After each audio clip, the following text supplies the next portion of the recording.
من الكلمات التي وردت عن السيدة الزهراء سلام الله عليها عندما سألها رسول الله صلى الله عليه وآله فقال لها: أي شيء خير للمرأة؟ النبي يسأل السيدة الزهراء فقالت عليها السلام: أن لا ترى رجلا ولا يراها رجل. هذا أفضل شيء تصنعه المرأة، وهذا دليل على أن المرأة لا بد لها أن تتحجب عن الرجال قدر ما تستطيع، ولا تري بدنها ونفسها إلى الرجال إلا في حال الضرورة. وأيضا قالت السيدة الزهراء عليه السلام في تفضيل الرجال: من هم أفضل الرجال؟ فقالت عليه السلام: خياركم ألينكم مناكبه. وتقصد هذه المنطقة المناكب اللي هي ما بين الكتف والعضد، تكون لينة، معناها أنه يخفض جناحه، يعني يلين، لا يتكبر لا يتجبر. خياركم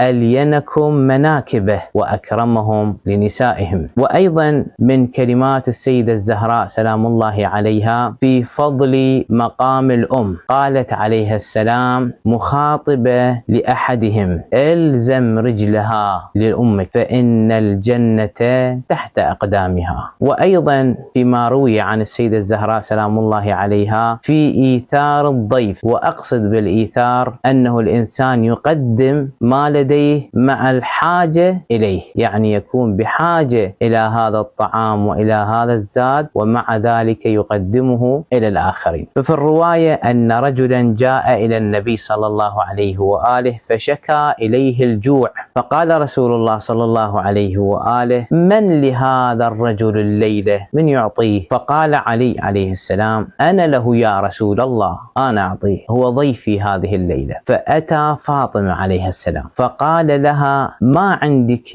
يا ابنة رسول الله؟ شنو عندك من الطعام من الشراب؟ فقالت عليها السلام: ما عندنا إلا قوت الصبية، فقط طعام الصبية، ما عندي زيادة، لكننا نؤثر به ضيفنا، قوت الأطفال نقدمه إلى الضيف.